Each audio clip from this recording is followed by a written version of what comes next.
this podcast in the series Faithful Understanding. I'm Peg Riley, and you may recognize my guest as Ethan. Hi, Ethan. Hello, Peg. How are you? I'm really good.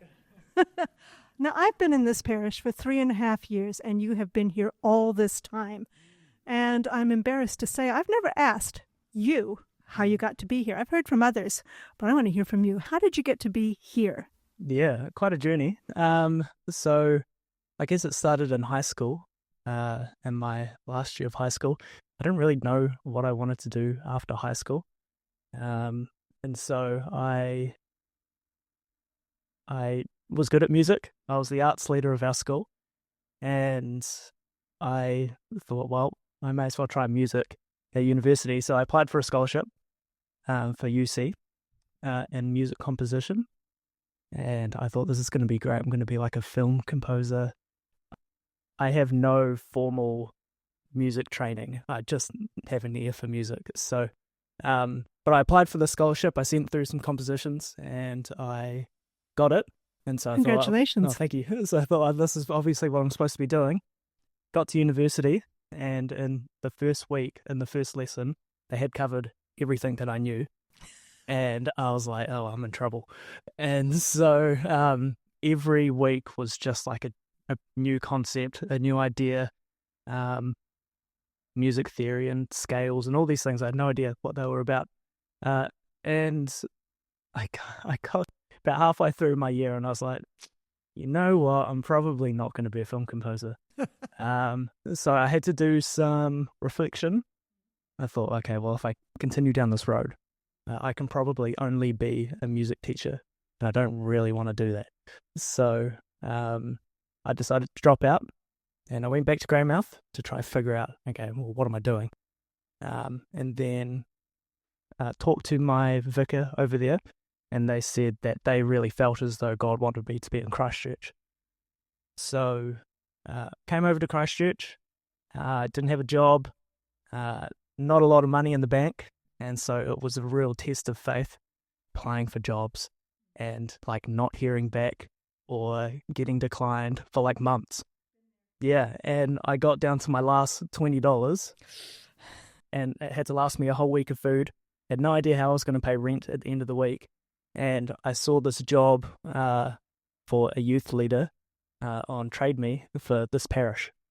And I was 19 years old, so that was about 8 years ago. Yeah.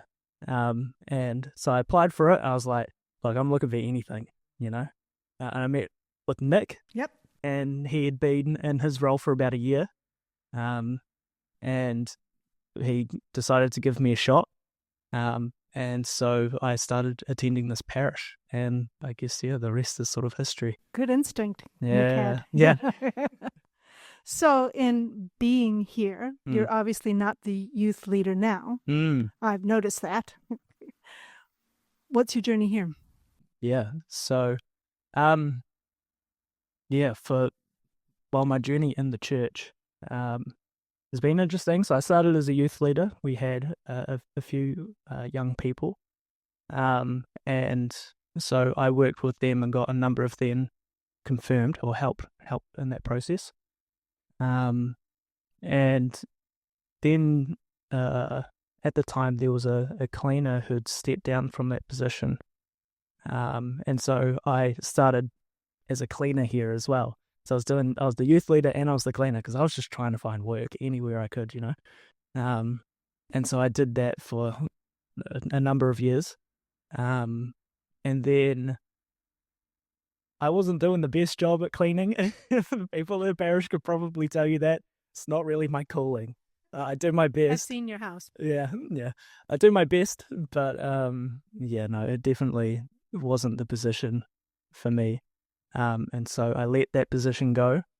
And around that time, the preschool, St. Peter's Preschool, was opening up.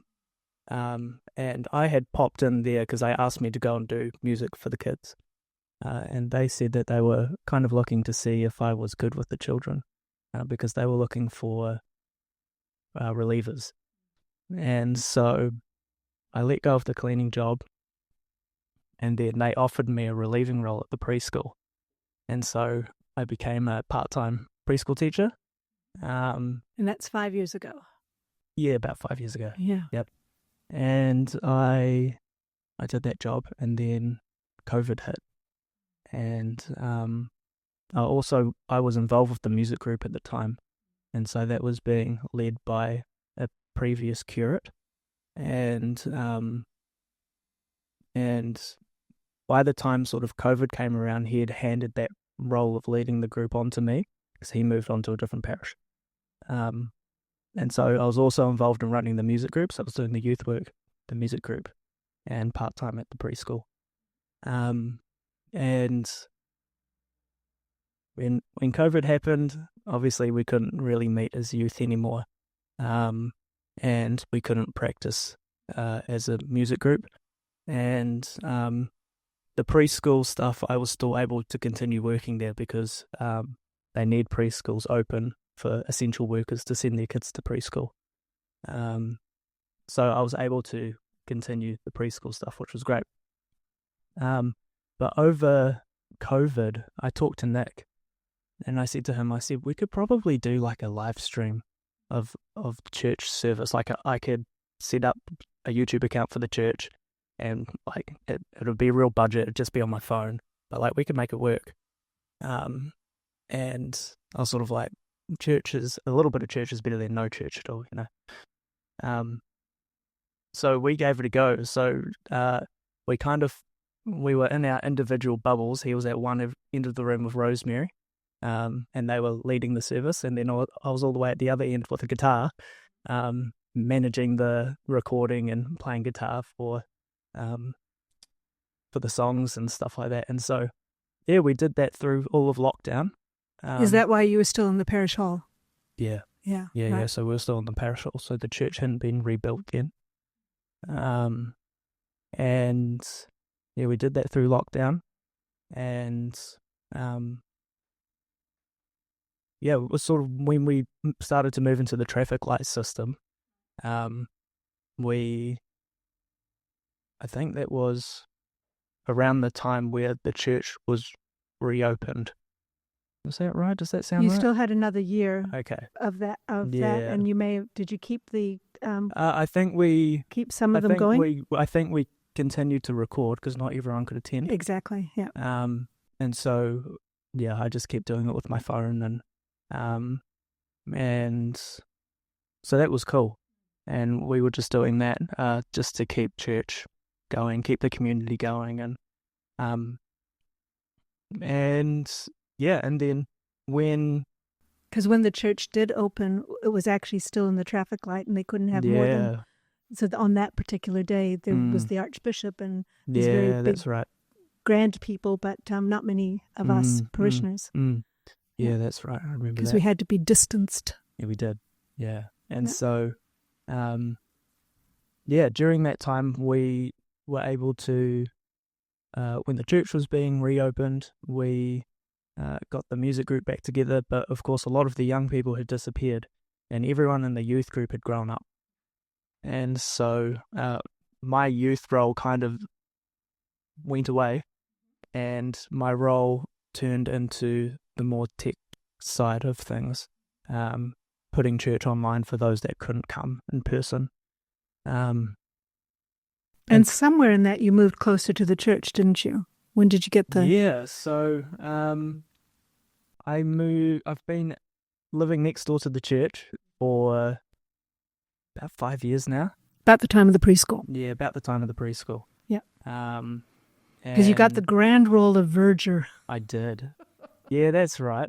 Yeah, so part of my role is when we're in the hall, I had to set up chairs every week. And so I'd put out like 100 and whatever chairs every week in the hall for everyone to come. And then they'd all get packed away, and I'd do it every week. And kept you fit. Yeah, it kept me fit. And it was actually quite funny because sometimes I would stay up too late. I'd be talking to my friends playing games. And then they would come over to the church and help me set up the chairs at like 1:30 in the morning, knowing that like it was going to take me a while. And they'd egg me on to stay awake anyway. So that was kind of part of the bargain. So yeah, that was quite fun. Yeah, and so fast forward to the time when the church opened up.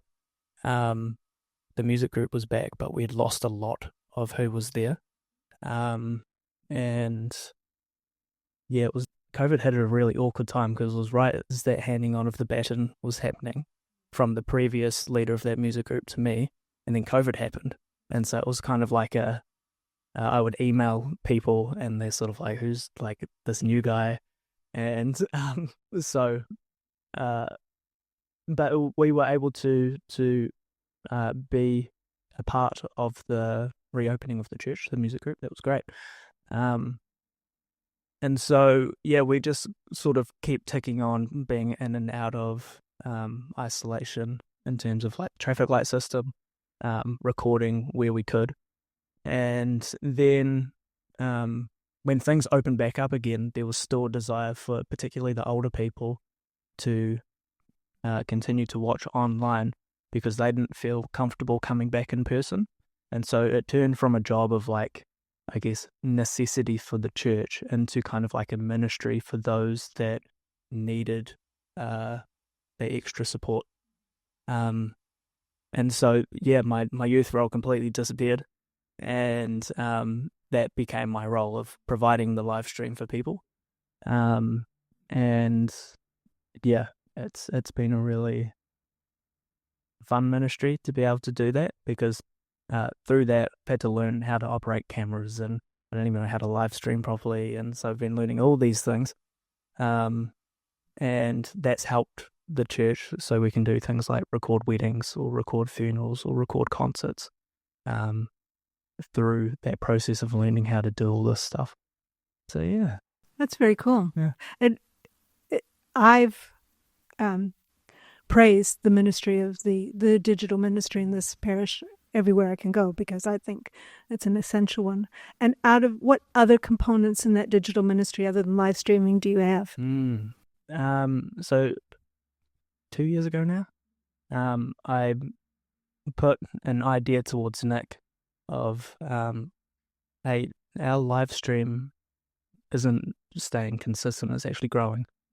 And so it shows that there is a need that's being met. So I said to Nick, what would it look like to endeavor in different forms of, I don't want to say content, but of getting the message out to people. And so young people really into short form videos, or even just like sermon clips that are 5-10 minutes long. And because not everyone has, unfortunately, the attention span to be able to sit and watch an entire church service. And what I actually found is that the younger people that were watching, all they were doing was listening to a couple hymns, skipping forward to the sermon, and then exiting out. So there was obviously a desire there to still hear the message, still connect with the church, but the long services wasn't for everyone. They didn't need to watch people coming to communion. Yeah, exactly. They didn't need 10 minutes watching people take communion. And so, yeah, I started recording sermons of yourself and Nick and creating little short form clips and then putting them out there and just to see what the feedback was, what was the feel of it. And we had some times where we would get millions of views on some clips, and it was really exciting. And sometimes clips didn't work, and that is what it is, you know. But what I felt is that we were falling into I felt as though we were falling into a cycle of creating a bunch of people who were just watching, who weren't engaging, who weren't being a part of the community. Instead of trying, what the goal was to be a light in the midst, or salt in the midst of the world of social media. Nice. But it was very easily becoming more and more like social media. Just consumed. And that's not the goal. The goal is to get the gospel out there and have it resonate with people and have a response to that. And even commit some relationship here. Even commit some relationship, Yep. if they were able to. Yep. And so, just through talking with, especially Nick, and some prayer on it, we decided to move on to what we're doing now, which is podcasting.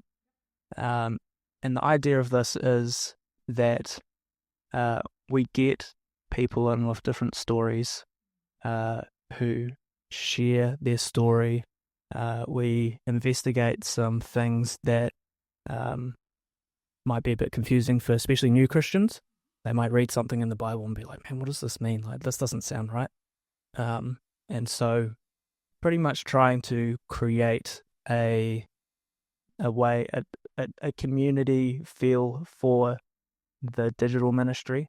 And alongside this, what we're doing is online prayers as well. Good. And so we have a Facebook video, or a couple Facebook videos that go out. They go on Facebook and Instagram, and they have a link to it, which sends you to a prayer request form. You fill that out, and then that prayer gets sent to our prayer team, and that prayer team will write a prayer in response to your need. And so it's all confidential. That doesn't get shared outside of the prayer team. And we've had some really good connections be made. Absolutely. People who have really needed comfort and support have been able to receive that even just a little bit through that ministry. And that doing that for the people that have asked for prayer has been infinitely more rewarding than any of the clips that got millions of views. Absolutely. Yeah. And it, to me, sort of in my spirit, feels like that is the proper use for digital ministry for our context. I agree. I know I was approached for one person, and to get the feedback from that person afterwards and be able to engage in that, I also felt this is meaningful. This is real. God's love is shining here. Yeah. That's really cool. So it's been exciting. I guess another part of my story, being here at the church, is that we have, over the past few years, had a Mandarin speaking congregation come to the church. And you've been integral in that. Yeah, I've kind of played the role as the bridge between the two congregations. So they were originally hiring the hall in the afternoons, and their pastors approached me and said, we would love for you to meet our young people. I thought, okay.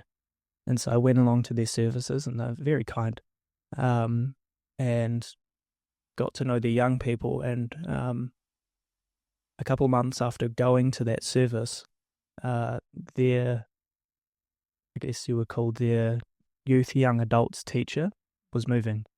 And so they needed someone to fill that role. And the pastors asked me to do it, just on a volunteer basis kind of thing. And I thought, yeah, well, may as well, I'll give it a go.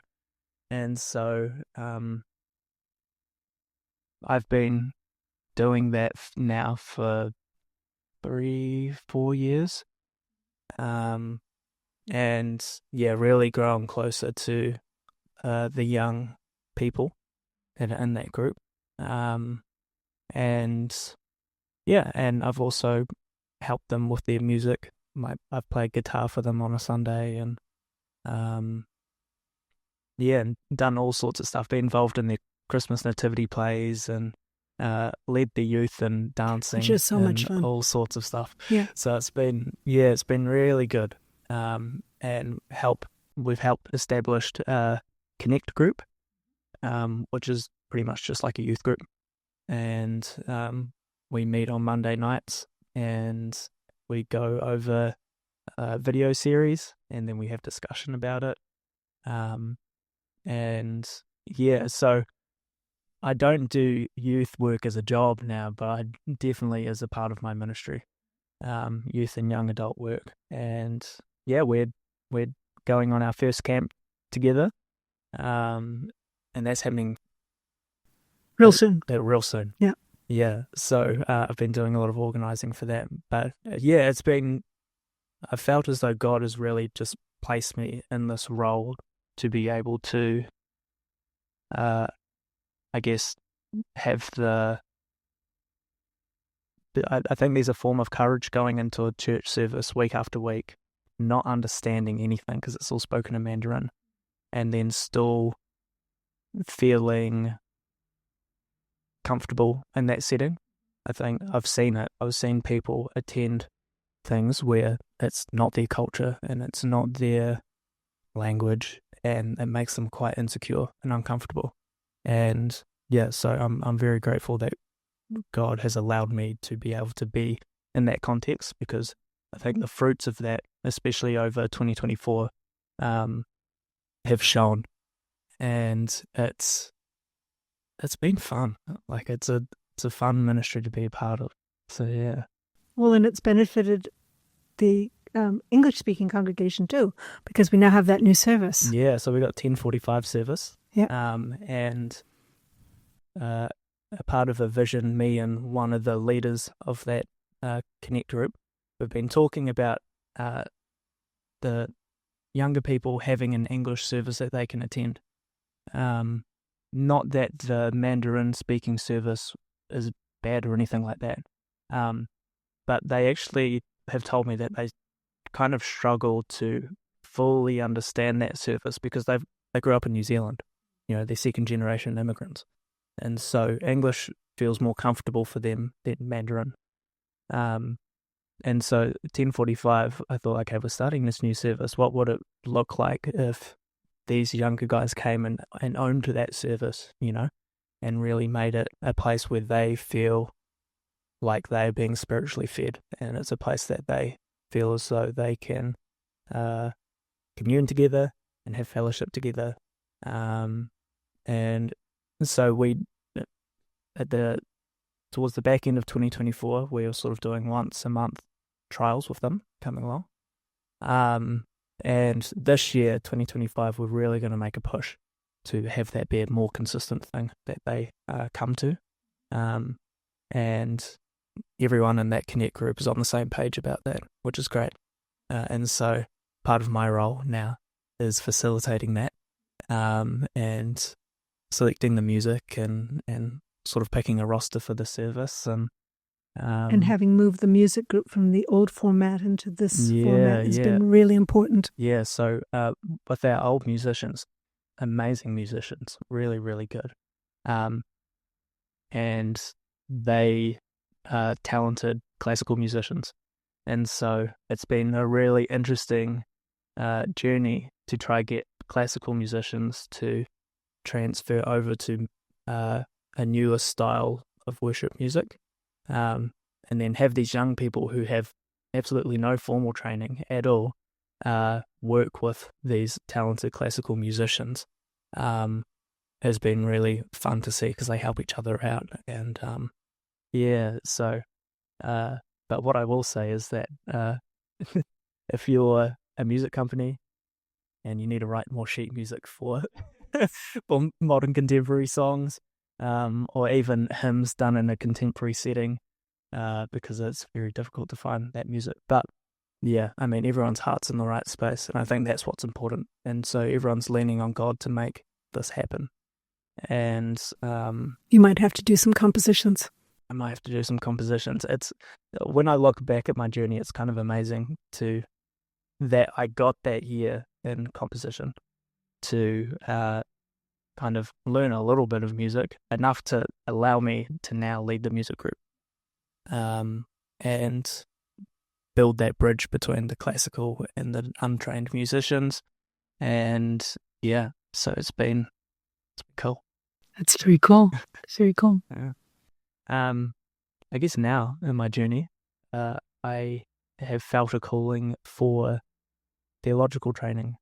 Yeah, so halfway through 2024, I started studying at Laidlaw, and I've really enjoyed it.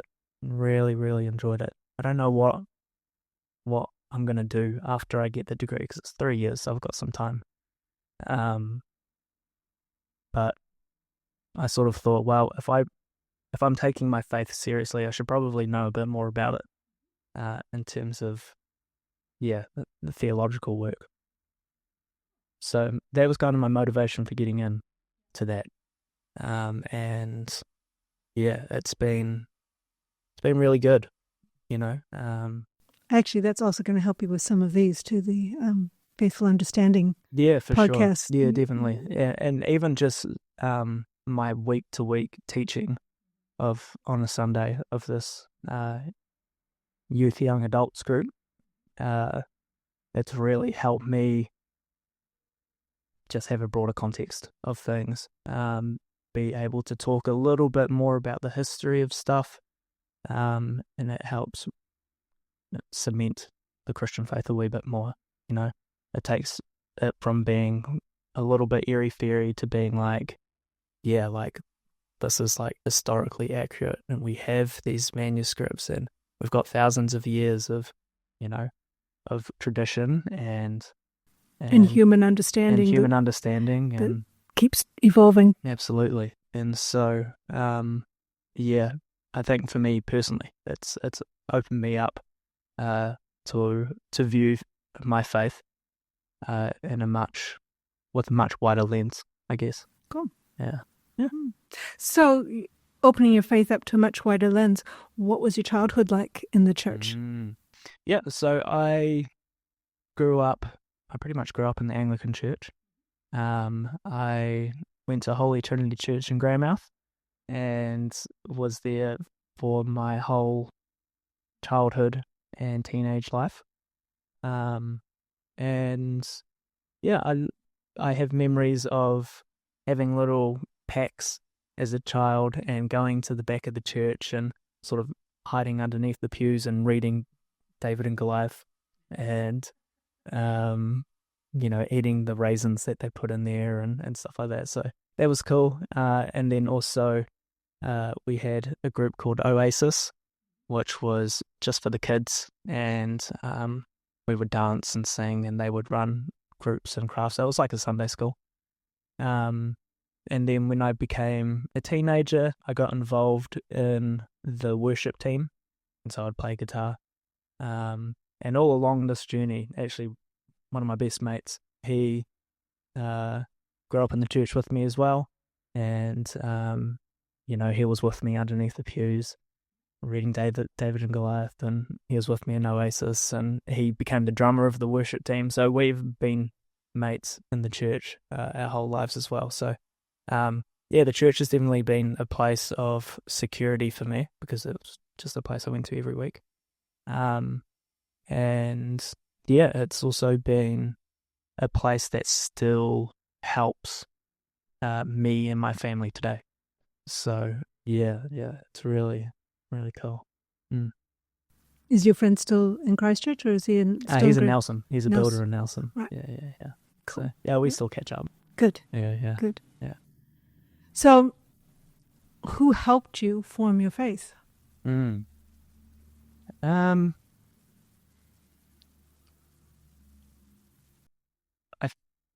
It's hard to like think of exact like people who had played like a big role, because I've met a lot of people and they've all played a part in my journey. I think that what my church did, and I attended a youth group as a teenager as well.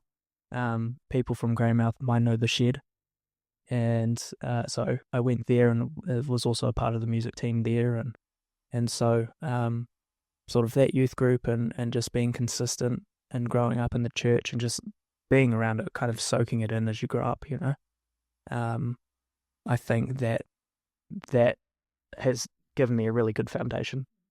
And then, to be honest, as much as the internet has its problems, like there are some good preachers online, and there's some really wise and intelligent people online, and so um, being able to, especially, well, I'm a student again, but when I was a student, like in Canterbury, and I forgot to mention, but I did a diploma in early childhood education when I was working at the preschool.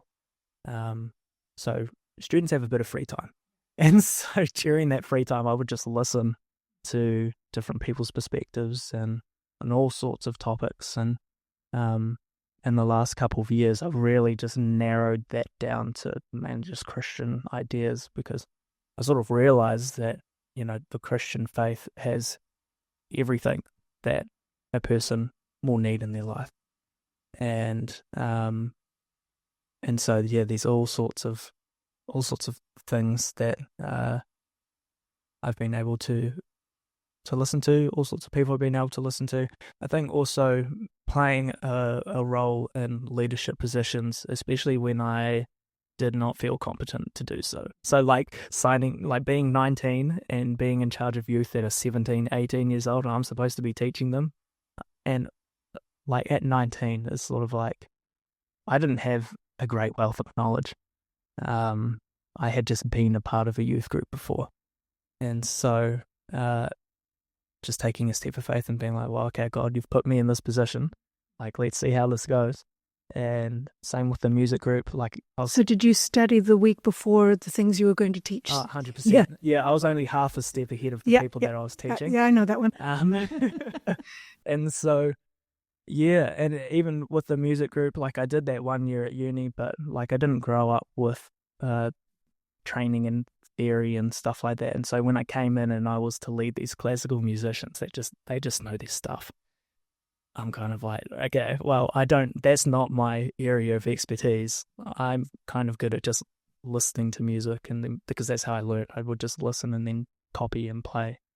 And so I would... What a gift. Yeah, well, the different giftings, right? So I would, as much as I could, try to follow the music and learn the music, and then also be able to apply my, I guess, giftings and the different music that I listen to, and being able to mimic it.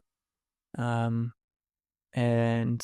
yeah, and then when the pastors of the Mandarin speaking congregation approached me and said, do you want to lead this young people group? I was like, okay, I've got a little bit of experience because I did it, but I don't know, these people are from a completely different culture. And so all these little opportunities that God has presented to me, even from the live streaming and the podcasting, I don't have extensive experience in these things, but just being able to take that step of faith, and then it doesn't always go perfectly, but being okay with that, because God is allowing you to do this work in this season for a reason. So yeah, just, I guess, I have a lot of learnings from all the different opportunities that I've had, and so it's just a culmination of everything. One of the class works that we had to do at Laidlaw College as a part of theological training is that we had to reflect on a lecture. And during the lecture, the lecturer talked about his 10 God moments, his 10 interactions with God that really convinced him to be a Christian. When I was reflecting on it, I was like, I don't really think I have a list of 10 God moments. It was one of my good... And so in my reflection, I kind of put it like this. I sort of thought my life is like a canvas, and God is the painter, and every paint stroke is a moment in my life. And so some paint strokes are bigger than others, and some are small, some are wide, but each paint stroke is a necessary part of the canvas of my story. And so when the picture is complete, though I may not be able to pick out individual paint strokes, I know that every single stroke was a moment in my life and was something that God had deliberately put for me to rather work towards or to learn from. And so that would be how I would describe my Christian journey, is that I can't really think of big moments that stand out, but I do know that every small moment creates a picture. Absolutely. Yeah. And sometimes it's the tiniest dot that helps define part of the image. Absolutely. And things like that. Yeah. So, I understand from listening to other podcasts that you've had some challenging moments as well in your life. Did you want to revisit them here, or? Yeah. I'm quite an open book. I'm happy to talk about things. Yeah. I've been very fortunate in my life that our family hasn't really had any major issues. I mean, the big thing as a child is that my parents split, and that took a lot of work for me to be able to move through that. And my vicar from Greymouth played a big role in helping me do that. But in terms of like having people around, like my grandparents had been around for a while, and we hadn't had any major like deaths in the family or anything like that. But a few years ago, I lost both my grandparents on my father's side, and then a year later, I lost my auntie on my father's side. And then, sort of halfway through last year, actually towards the end of last year, my dad was diagnosed with terminal cancer. And I won't go into specifics just because, but yeah, it's kind of been like year after year of pretty tragic events happening.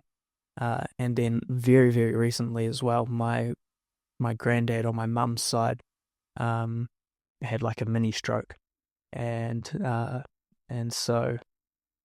he has quite bad Parkinson's, so he's in sort of like a care, and so his situation at the moment is very unknown, and so yeah, sort of my whole life except for that divorce, haven't really had to experience that stuff firsthand. But then over the last sort of 4 years, it's been year after year. And so, yeah, it's challenging. I think obviously the biggest one is my father. And just being able to ask, like, I have those questions like, Jesus, I believe in the Jesus that heals. And, I have to accept the fact that for some reason Dad hasn't been healed of his cancer. And I noticed that it was also like spiritually quite a challenge for me personally, because I thought, I always knew that this was the wrong way of thinking, but these thoughts come to your mind, right? And it's kind of like, mate, did I really put all my faith into praying for God to heal Dad? Or was I afraid that if I did that and it didn't happen, like what would be the consequences of just, putting all my eggs in this basket of God is going to heal Dad and then it not happening? Like, was it your fault? Was it? Well, what does that mean for my faith? Yeah. And so, yeah, I had to really churn over that one, and try figure that out, because you're approaching probably one of the strongest arguments against the existence of God. There is like the nature of suffering, and how could God allow suffering like this? And it's definitely has been a challenge. I think that what has helped me is just being able to talk to people who've been able to provide a bit of wisdom. Being fortunate enough that I'd felt God put the responsibility on me that, little things are going to pop up in this process with Dad that might create tension within the family. And through my parents' divorce, I got really good at knowing when something was off, just witnessing that and soaking that in. And so I'm able to identify that quite easily now. And so when something little would pop up, I would just address it. And so it didn't turn into this big thing. And, you know, through me playing that part and other people playing their part in this whole thing, it's been, I mean, considering the news, it's been as good of a journey as it could be. That's amazing. And so I'm very thankful to God for that. I'm also quite content in not knowing why Dad won't be healed from this. And one of my lecturers at uni, we were going through the books in the Old Testament, and we got to Job. And one of my big takeaways from that, because at the end of Job, God shows Job all of creation, and pretty much says, you don't know how this stuff works.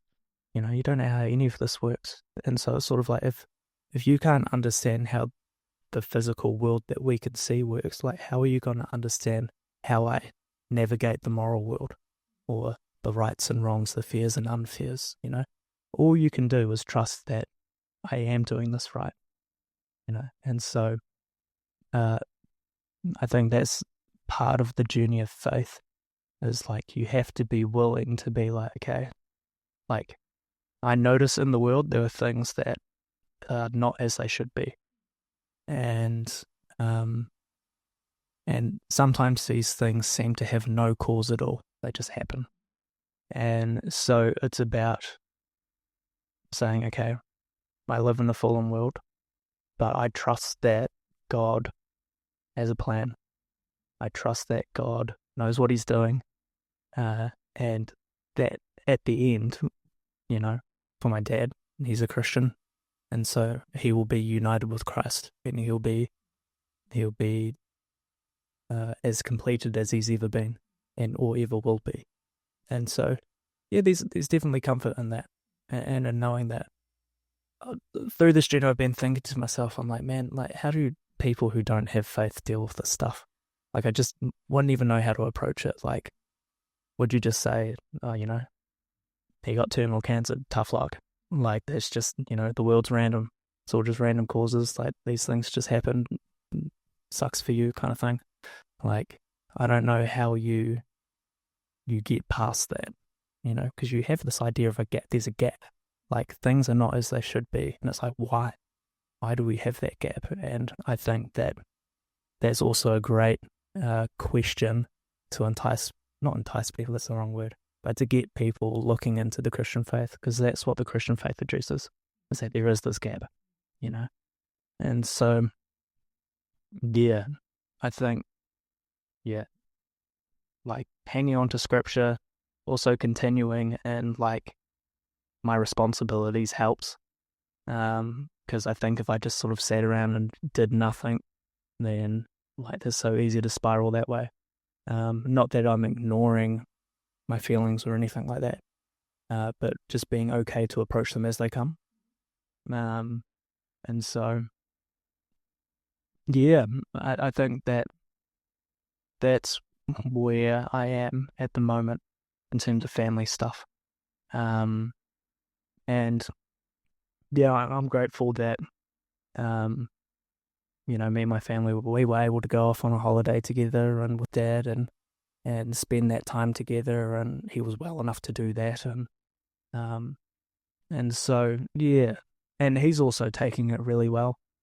And so all these little miracles, I would say, have made this process as bearable as it could be. You know what I mean? So, yeah, I guess that's sort of where I land with all that stuff. Right. Yeah. Thank you for sharing that, Pat. Yeah. Being alongside and the praying for your family and your dad is really important to me. And thank you for sharing it with all of us. Yeah, no, like I said, open book. Yeah, I would rather, you know, not that I have to be some person that motivates people or whatever, but if you feel, you know, if anyone that has been alongside this journey that, me and my family have been going on, or listen to this and God speaks to you in any way through this, then I think then it's worth sharing. That's right. And if the comments come back in the comments, well, how do you deal with this? And you're welcome to look at that. And yeah, cool. Yeah. So, but I mean, I guess for someone, who's been going through a little bit, in terms of how to go through it, I don't think there's a right way. I think there's ways that you can make it a lot worse. But I don't think there's like if you go through it in this way, then it won't be hard. Or because it's going to be hard. Because it's going to be hard. But even when there's little miracles and blessings in it. Little miracles, yeah. But what I think and have been thinking is, okay, well, what could make this worse? And okay, well, let's not try that. Let's not do that, or let's do what we can in order for this not to be any worse than it has to be. And I think that that's good. I think that's probably the right way to approach it. And just leaning on your family as well, like leaning on your local church, and be involved with people who want the best for you, I think is really important, and accept you as the person that you are. I think these things are really important in times of in challenging times. And then just being you don't have to be as open as I am and talk on a podcast about it, but finding a couple people to talk to about it, I think getting other people's perspectives, or even just the chance to talk, does a lot of healing. So yeah, in terms of how to deal with it, it's going to be hard. Like when that question comes up in your mind and you just voice it with somebody so that you can have a discussion about it in the moment, can help you get a better perspective of it, and God can speak to you through other people when you're doing that, as well as if it isn't in scripture, or if it isn't in your prayer, or if it isn't in the service that day, it could be somebody else. Yeah, absolutely. And and for those that I have a girlfriend, and for those that have partners, or those that have partners or anything, it's good to, they're trying to be kind to you in this situation, so be kind to them as well. It'd be really easy for me just to dump everything on my girlfriend, and that's not going to help anything. And so I'm fortunate that she has been very intentional about wanting to spend time with me and my family, and wanting to, check in on me and see how I'm going and talk through stuff. And so, especially on down days, it can be really easy just to want to, I don't know what it is, but there's this weird tension that sometimes builds up. And you might push her away. Yeah, it's not anyone's fault. No. It's just that's what the emotion causes. And so, remembering that, they're trying to help you out, and so repay that with kindness. It's been a big thing to me. Yeah. When I'm going through a hard time, or people I know are struggling, I always turn to prayer, whether that be my own personal prayer or asking someone else to pray over me. Philippians 4 says that through prayer we are to let all of our troubles known, and that we will receive the peace of God. We have a prayer team standing by who are ready to help you in your prayer journey. In the description below this video, we have a link to our prayer request form, which you can fill out, which tells our team what you need prayer for.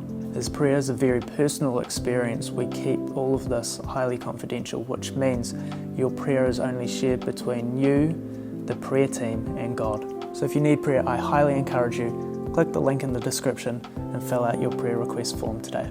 So you were talking about before that you went from that kid under the back pew reading David and Goliath, and came pretty blind into leading youth groups, and now are doing theological study. How through your journey has your image of God changed? Yeah. It's a really important question. I think there was, as a child, I just believed what I was told when I was a kid. And then I got into teenager age and I could see the moral benefits of faith as a teenager. Like people would be making fun of other people or doing bad things, and that just didn't sit right with me, Um, and then, yeah, I kind of started to. There was a year that first year of university, and at Canterbury University, I was studying music. I didn't find a church, and so I didn't go to church. And yeah, to be honest, it was a year where I was sort of like, I didn't do anything outrageous. Like people have different definitions of what defines outrageous, but like I don't drink and I haven't drunk. I don't do drugs or anything like that. Never have. But for me, it was sort of like, well, let's try living life away from the church. What does this look like? And it was pretty miserable, to be honest. And it's, I guess one of the benefits of that is that it allowed me to recognize the importance of like a church community. Like I always had my faith, but yeah, I feel like church is is the best context in which you live out your faith. How important is it to you to come in each week and recognize the people around you, even if you don't know them well? Yeah, no, I think it's good just being a part of a community. And, strangers can become friends very quickly, and especially if you see them around all the time. And it also gets you away from yourself. I think people do a lot of self-reflecting on things that they want to do and what they think they should have, and being a part of a church and doing something like cleaning toilets. It's like you're out of yourself there. You're serving other people. You're serving the community, and I think for me that it's kind of what church is. It's Christians coming together, praying together, singing songs together, learning together, and serving one another. But also getting along with each other, because even Christians have, difference of opinions and absolutely. tensions in the way we look at the world and stuff. Yeah, and definitely. And we need to. That's the thing with the church. It's like you don't really have much choice. That those people are there. That's right. And so it's like you better learn how to get along. Absolutely. And we saw that in the disciples. Yeah, absolutely. So I think that I guess over the last 2 years, I would say, is that I've recognized that the Christian faith, specifically the Christian faith, is like everything you need for your life is represented in the Bible in some way. There's the call to adventure, to try new things. That was Abraham. And there's great moral teachings, and there's great messages for comfort, and there's even messages that kind of, get you amped up, like going out and being a warrior for Christ, social justice in the world. Absolutely, yeah. Calling out the behavior of others that, defending the most vulnerable. Absolutely. Like all of these things are brought to light in the Christian faith, and being a part of a church community allows you the opportunity to experience all those different parts of what it means to be human. And especially when we can challenge each other to feed the hungry and clothe the naked and visit the poor and vulnerable. Yeah, so accountability is huge. It is. But yeah, I guess God for me now is, he's more than what I could describe. He's the very wisdom in which I live my life. He is the truth in how the world works. He is Yeah, he walks alongside me, provides me insight, presents me opportunities, allows me to fumble a little bit and then learn from that. And um and so what's been really cool is that, like, understanding that the Christian faith isn't about Christians, I guess. It's about leading people to the faith. And so I think that's part of what the parable of the sower is that when the seed is planted, the seed dies, right? And so if the seed is the word of God, the seed is the truth. When you understand that truth, you know that God will use that truth you understand to impact other people.